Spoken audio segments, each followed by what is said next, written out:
11 નાવાના મૂળ તત્વો વિષયની અંદર ખાતાવહી અને ખતવણીનું જે ચેપ્ટર ચાલુ છે એમાં છેલ્લે આપણે દાખલા નંબર 5 કે જેમાં આમનોંધ ઉપરથી ખાતામાં ખતવણી કઈ રીતે થાય એનો આપણે અભ્યાસ કરી ગયા છીએ. હવે દાખલા નંબર 6 છે એ છે પંચાલ સ્ટોર્સ. એની પણ ચોપડે આમનોંધ કરી ખાતામાં જરૂરી ખાતાવહીમાં જરૂરી ખાતા ખોલી ખતવણી કરવાની છે. એ દાખલો તમારે જાતે પૂર્ણ કરવો. આજના વિડિયો લેક્ચરની અંદર પેટાનોંધ ઉપરથી ખતવણી કઈ રીતે થાય એટલે કે સૌપ્રથમ દાખલા નંબર 7 છે એમાં છે નીચેના વ્યવહારો પરથી અમજદ ગાર્મેન્ટ્સ એના ધંધાની પેટાનોંધો તૈયાર કરો અને ખાતાવહીમાં જરૂરી ખાતા ખોલી અને ખતવણી પણ કરો. તો અત્યારે આ વિડિયો લેક્ચર પૂરતા આપણે સૌપ્રથમ પેટાનોંધ તૈયાર કરીશું. પેટાનોંધ એટલે તો કે આમનોંધનો ચોપડો વિસ્તૃત બને એટલે અલગ અલગ માલની લગતી જે ખરીદીના વ્યવહારો ખરીદ નોંધમાં, વેચાણ નોંધમાં, ખરીદ પરત નોંધમાં અને વેચાણ પરત નોંધમાં અને અન્ય ખાસ કે વિશિષ્ટ વ્યવહારો હોય એ ખાસ આમનોંધમાં નોંધવાના છે. રોકડ હોય તો રોકડ મેળમાં જશે. તો અત્યારે ફક્ત 4 પેટાનોંધો આપણે ત્યાં લીધેલી છે. એટલે આ વિડિયો લેક્ચર પૂરતા સૌપ્રથમ આપણે પેટાનોંધ તૈયાર કરીશું અને એના પછી આપણે એના ખાતાવહીમાં એના અલગ અલગ જરૂરી ખાતાઓ ખોલી અને ખતવણી કરીશું. તો સૌપ્રથમ અત્યારે આપણે 4 પેટાનોંધ અહીંયા અત્યારે મેં લખેલી છે. દાખલા નંબર 7 ચેપ્ટર છે ખતવણીનું, પણ એની અંદર આપણે અત્યારે પેટાનોંધનો મુદ્દો ક્લિયર કરવાનો છે. તો પેટાનોંધ તમારી પાસે પહેલા તૈયાર હોવી જોઈએ, તો જ તમે એની ઉપરથી ખતવણી કઈ રીતે થાય એ ખબર પડશે. એટલે પેટાનોંધ સૌપ્રથમ શરૂ કરીએ છીએ. તો 2016નું વર્ષ, એમાં ઓગસ્ટ મહિનો અને પ્રથમ તારીખ તો કે 48,000 નો માલ 10% વેપારી વટાવે ઝુબેન ટ્રેડર્સ પાસેથી ખરીદ્યો. તો પેટાનોંધની અંદર ચેપ્ટર આપણે અગાઉ ભણી ગયા છીએ એટલે એની અંદર તમને ખબર જ છે કે ખરીદ નોંધ, વેચાણ નોંધ, ખરીદ પરત અને વેચાણ પરત. તો આ રીતે 4 પેટાનોંધ આવશે અને એને લગતા જે ટ્રાન્ઝેક્શનો હોય છે તે પેટાનોંધની અંદર નોંધાશે. 48,000 10% તમે બહાર કાઢો તો 10% વટાવ જે છે એ 4800 રૂપિયા ત્યાં થશે. તો 4800 તમારે બાદ કરવાના અને ઝુબેન ટ્રેડર્સમાંથી આપણે માલ ખરીદીએ તો માલ ખરીદીએ છીએ અહીંયા મોટાભાગના વ્યવહારો ઉધાર જ હશે કારણ કે આપણે પેટાનોંધની અંદર નોંધવાના છે. તો 48,000 માઈનસ 4800 રૂપિયા બરાબર 43,200 થી તમારી નોંધ થશે. 43,200 એમાં ઓગસ્ટ 1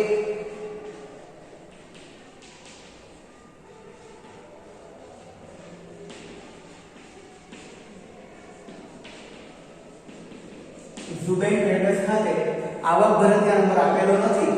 43,200 એનાથી તમારો વેપારી વટાવ બાદ કર્યાની રકમ પછીની જે રકમ આવે એનાથી ત્યાં નોંધ થશે. તો આ રીતે ખરીદ નોંધની અંદર વ્યવહાર ત્યાં નોંધાશે. 2 તારીખ છે એમાં છે 42,000 નો માલ 5% વેપારી વટાવે મઝહર પાસેથી ખરીદ્યો. તો 42,000 ના 5%, તો 42,000 એમાં માઈનસ 5% તમે કરો એટલે તમારા 42,000 ના 5% ને આવશે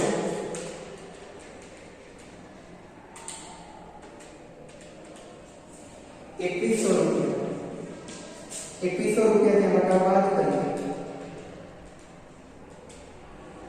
તો 39,900 થી ત્યાં ટ્રાન્ઝેક્શન નોંધાશે. તો 39,900 અને ત્યાં 2 તારીખ એ પણ ખરીદ નોંધની અંદર જ વ્યવહાર આવશે કારણ કે માલ ખરીદેલો છે.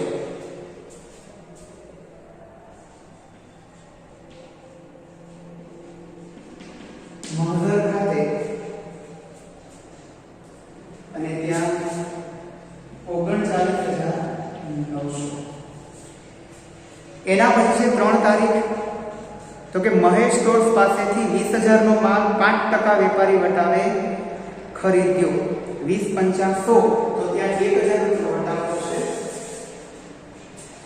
સૌપ્રથમ 20,000 નો માલ માઈનસ 5% વટાવ તો 20,500 1,000 તો 19,000 થી ત્યાં નોંધ થવી જોઈએ. તો એ પણ તમે મહેશ સ્ટોર્સ પાસેથી ખરીદો છો તો 19,000 થી ત્યાં નોંધ થશે. એટલે 3 તારીખનું ટ્રાન્ઝેક્શન પણ ખરીદ નોંધમાં નોંધાશે. તો 3 તારીખ અને ત્યાં છે મહેશ સ્ટોર્સ ખાતે વેપારી વટાવ બાદ કર્યા પછીની રકમ 19000 છે તો 19000 થી ત્યાં ટ્રાન્ઝેક્શન નોંધાશે 19000. એના પછી આગળ વધીએ તો 4 તારીખ એમાં છે અશરફ ફર્નિચર માર્ટમાંથી 12000 રૂપિયાનું ફર્નિચર ખરીદ્યું. હવે અત્યારે આપણે અહીંયા જે નોંધો લીધેલી છે એમાં ખરીદ નોંધ, વેચાણ નોંધ, ખરીદ પરત અને વેચાણ પરત નોંધ એ ફક્ત માલને લગતી નોંધ છે. આપણા ચોથી તારીખમાં જે ટ્રાન્ઝેક્શન આવેલું છે ફર્નિચરનું છે અને ઉધાર ફર્નિચરનું ખરીદી ત્યાં બતાવેલી છે. તો એનો મતલબ કે આવો જે વ્યવહાર છે ખાસ આમ નોંધમાં નોંધાશે. તો ખાસ આપણે અહીંયા ખતવણી કરવાની છે એટલે આપણે અત્યારે તમામ ટ્રાન્ઝેક્શનોને એક પણ ટ્રાન્ઝેક્શન તારવવાનું નથી, તમામને લઈ લેવાના છે, પરંતુ એની ઉપરથી આપણે ખતવણી કરવાની થશે. એટલે કે દાખલો ભલે પેટા નોંધનો હોય પણ એમાં એકાદો ટ્રાન્ઝેક્શન રોકડ મેળ અથવા તો ખાસ આમ નોંધનો હોય તો એ લઈ લેવો. તો એની અંદર 4 તારીખ અને 4 તારીખ સાથે જે ટ્રાન્ઝેક્શન નોંધાશે એમાં થશે ફર્નિચર ખાતે ઉધાર. સૌપ્રથમ ખાસ આમ નોંધ, ખાસ આમ નોંધના ચોપડામાં નોંધાશે અને ત્યાં એક જ આમ નોંધ કદાચ એવી છે એટલે ત્યાં લઈ લઈએ. તો ફર્નિચર ખાતે ઉધાર આ ઉદાહરણ જેમાં તો ફર્નિચર ખાતે ઉધાર છે 12000 અને તે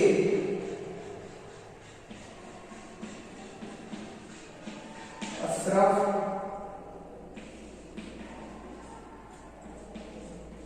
ફર્નિચર માર્ટ ખાતે જમા 12000. તો ફર્નિચર ખાતે 12000 ઉધાર કર્યા અને અશરફ ફર્નિચર માર્ટ છે તમને લાભ આપનાર છે, દુકાનનું નામ છે. તો તમે ઉધારે ફર્નિચર ખરીદો છો તો એ ખાસ આમ નોંધમાં નોંધાશે, કારણ કે આ 4 માંથી એકય નોંધની અંદર આ ટ્રાન્ઝેક્શન આવશે નહીં, કારણ કે મિલકતની ઉધાર ખરીદી છે. તો એ ખાસ આમ નોંધની અંદર આપણે નોંધી રાખીએ છીએ, એક પણ ટ્રાન્ઝેક્શન તારવવાનું નથી. 7 તારીખ છે રાજાભાઈને 24000 નો માલ 20% નફો ચડાવી 10% વેપારી વટાવે વેચી દીધો. તો 24000 ઉપર સૌપ્રથમ 20% નફો ચડાવીએ. 24000 નો માલ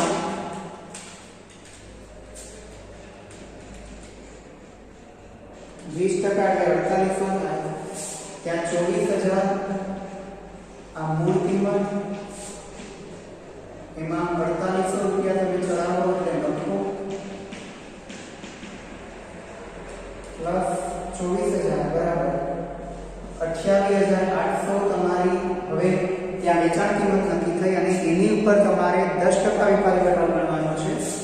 તો 10% વટાવ તમે ગણો તો 2880 રૂપિયા ત્યાં થશે. તો માઈનસ 10% 28800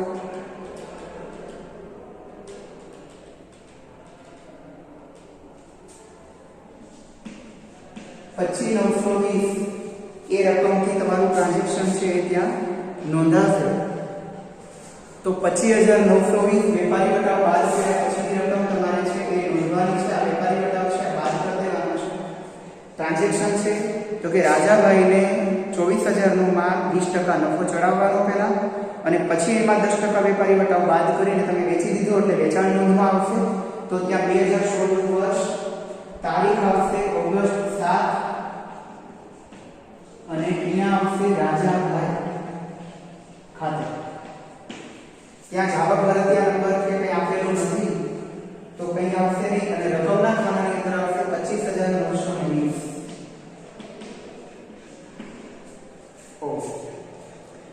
8 તારીખ એમાં છે સલમાનને 36000 નો માલ 5% વેપારી વટાવે વેચી દીધો. તો સલમાનને તમે 36000 નો માલ 5% વટાવે આપી દીધો છો. 36000 ની મૂળ કિંમત માઈનસ 5% વટાવ તો તમારો એ વેપારી વટાવ છે. તો 36000 ના 5% બહાર કાઢીએ તો 1800 રૂપિયા ત્યાં બાદ થશે માઈનસ 36000 બરાબર 34200 થી ટ્રાન્ઝેક્શન છે એ નોંધાશે અને ત્યાં તારીખ છે તમારી 8 તારીખ અને માલ તમે વેચો છો તો ફરી વેચાણ નોંધની અંદર નોંધ આવે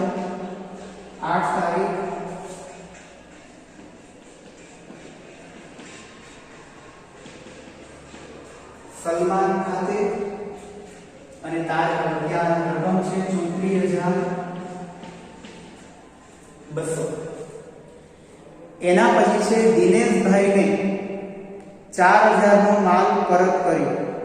તો અગાઉ ક્યાંય દિનેશભાઈ તમારી છે નહીં, પરંતુ જૂનો ટ્રાન્ઝેક્શન છે, જૂની ખરીદી હશે, એમાંથી તમે માલ પરત કરો છો. એટલે દિનેશભાઈને આપણે માલ પરત કરીએ છીએ. આપણે કોણ છીએ? તો કે અમજદ ગાર્મેન્ટ્સ છીએ અને આપણે દિનેશભાઈને માલ પરત કરીએ છીએ. એટલે આપણે ખરીદેલો માલ હશે એ પરત કરીએ છીએ. એટલે ખરીદ પરત નોંધની અંદર ત્યાં નોંધાશે. તો ખરીદ પરત નોંધ એમાં છે ત્યાં ઓગસ્ટ 9 અને ત્યાં લખાશે દિનેશભાઈ ખાતે. ખરીદ પરત નોંધની અંદર 4000. એના પછી છે 10 તારીખ. તો કે ચિનુભાઈને 12000 નો માલ 10% વેપારી વટાવે વેચી દીધો. તો 12000 ના 10% વેપારી વટાવે 12 એટલે 12000 માઈનસ 10% એટલે 1200 રૂપિયા. તો 10800 આવશે. છતાં કેલ્ક્યુલેટર ઉપર ગણતરી એક વખત શ્યોર કરી લેવાની, જેથી કરીને ભૂલ થવાનો સંભવ રહે નહીં. 10800. તો તારીખ છે 10 અને માલ તમે વેચો છો તો વેચાણ નોંધમાં નોંધાવે.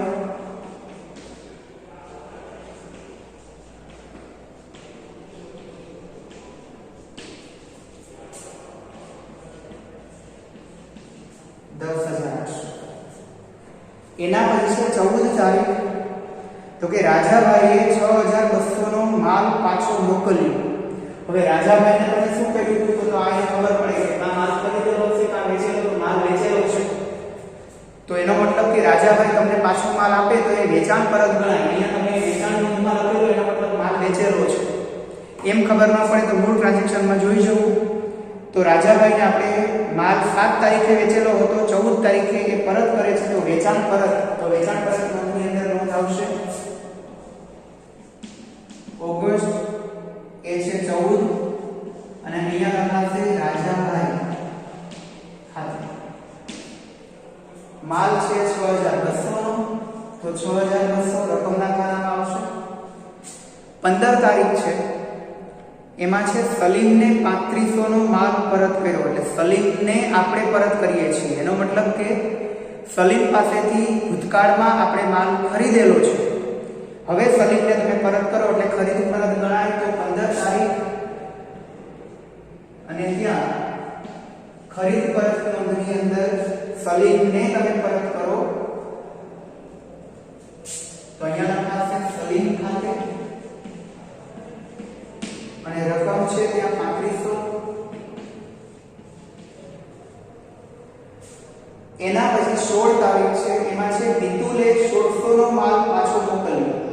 મિતુલ તમારા કોઈ પણ લિસ્ટમાં ક્યાંય છે નહીં, તો મિતુલ તમને 1600 નો માલ પાછો મોકલે છે. એટલે મિતુલ મોકલે ક્યારે? તો કે આપણે એને માલ વેચીએ તો, એટલે વેચાણ પરત નોંધની અંદર નોંધ આવશે.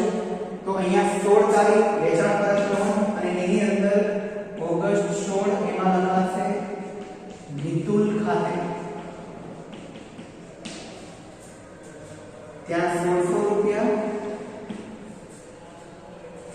તો એના પછી કોઈ પણ ટ્રાન્ઝેક્શન બાકી રહેતું નથી. હવે અહીંયા પેટા નોંધનો તમે વિગતવાર અભ્યાસ કરી રહ્યા છો એટલે ખબર જ છે કે ખરીદ નોંધ હોય એમાં અહીંયા વિગતની અંદર વેપારીનું નામ હોય અને ખરીદ પરત નોંધની અંદર પણ વિગતમાં વેપારીનું નામ આવશે. અહીંયા આવક ભરતિયા નંબર એટલે માલ આવે ત્યારે આવક ભરતિયા નંબર હોય અને એની સામે માલ તમે પાછો મોકલો એટલે ઉધાર ચિઠ્ઠી લખો, એનો ઉધાર ચિઠ્ઠીનો નંબર અહીંયા. એવી રીતે આપણે કોઈને ઉધારે માલ વેચીએ તો એ ગ્રાહક છે એટલે અહીંયા વિગતમાં ગ્રાહકનું નામ હોય. એવી જ રીતે એ વ્યક્તિ જ્યારે આપણે વેચેલો માલ આપણને પરત કરે એટલે આપણા માટે એ વેચાણ પરત ગણાય.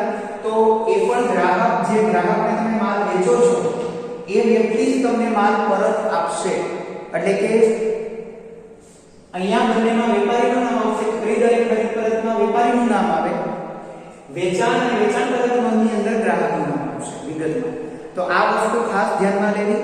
હવે ખતવણી કરવાની થાય તો ખતવણીનો મુદ્દો પેલા સૌપ્રથમ આપણે જેટલી પણ પેટા નોંધ છે એનો સરવાળો ટોટલ લઈ લઈએ એટલે ખબર પડે કે કેટલી છે. તો સૌપ્રથમ ખરીદ નોંધનો સરવાળો 43200 પ્લસ 39900 પ્લસ 19000 બરાબર 102 1,02,100 રૂપિયા. અને આ લખાશે તમારે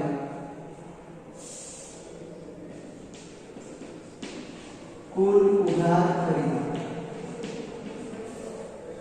કુલ ઉધાર ખરીદી તમારી 1,02,100 રૂપિયા છે. એવી રીતે વેચાણ છે તો અહીંયા લખાશે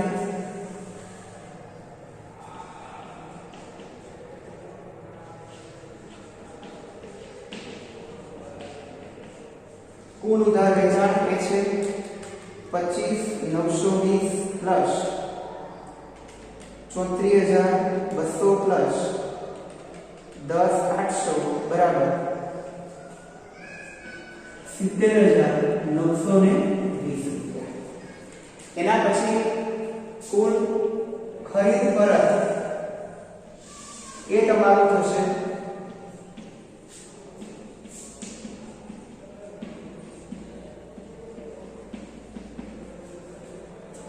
7,500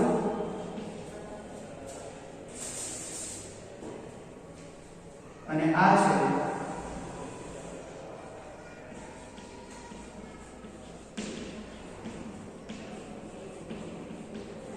કુલ વેચાણ પરત અને એ તમારું થશે 6 ને 2 8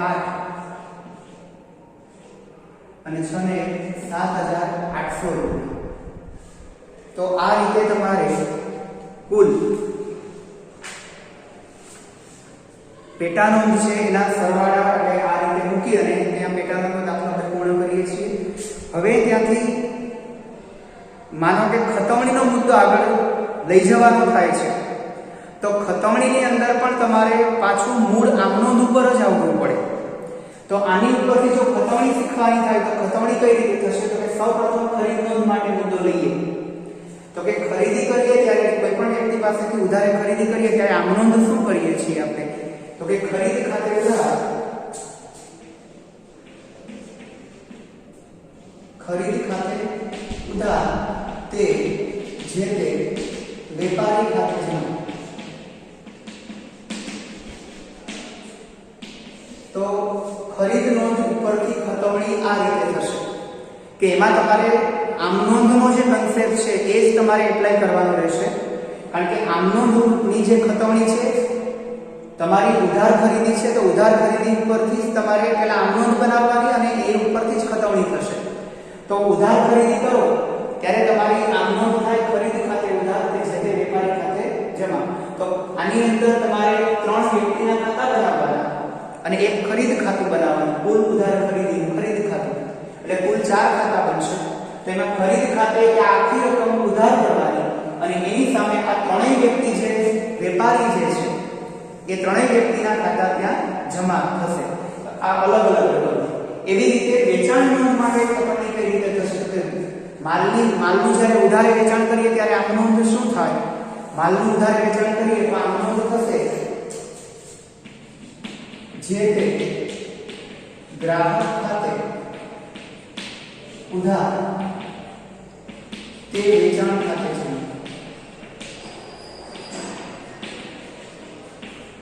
તો વેચાણ નોંધની અંદર પણ તમારે શું કરવાનું કે સૌપ્રથમ 4 ખાતા બનાવવાના. એક વેચાણ નોંધનું એટલે કુલ વેચાણનું ખાતું અને એ સિવાયના 3 વ્યક્તિઓના 3 ખાતા એટલે કુલ 4 ખાતા બની ગયા. હવે આમનોંધ તમારે લાગુ પાડવાની. ગ્રાહક ખાતે ઉધાર કરવાનો, ત્રણેય ગ્રાહકના ખાતે અલગ અલગ રકમ ઉધાર કરવાની અને એ કુલ રકમનો સરવાળો એ વેચાણ ખાતે છે એ કુલ ટોટલ લઈ અને અલગ અલગ નામ લખીને 70,920 થી તમારે જમા કરવાનું રહેશે એટલે વેચાણ ખાતું ત્યાં જમા થશે. એવી જ રીતે માનો કે ત્રીજી નોંધ છે એ છે ખરીદ પરત નોંધ. તો ખરીદ પરત ઉધારે માલ ખરીદેલો હોય એ જ્યારે આપણે પરત કરીએ તો આમનોંધ શું કરીએ તો ત્યાં આમનોંધ થશે જે તે વેપારી ખાતે ઉધાર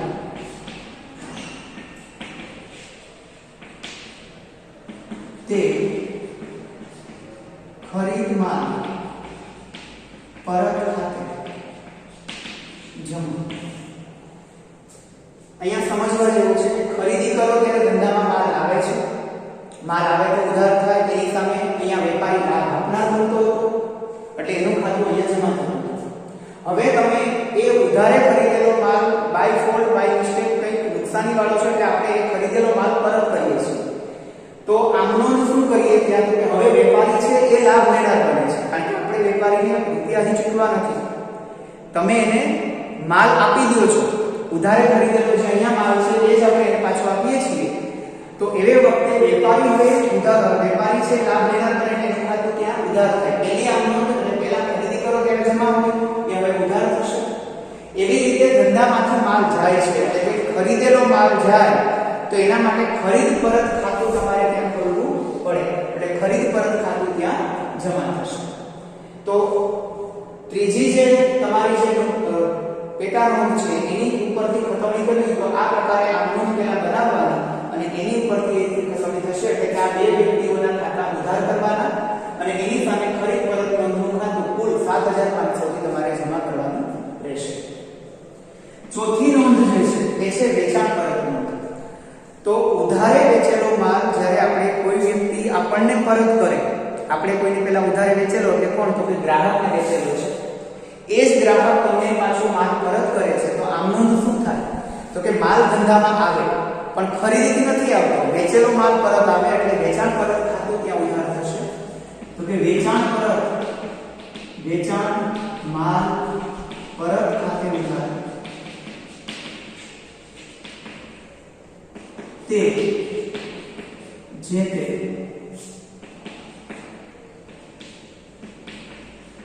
ગ્રાહક ખાતે જમા.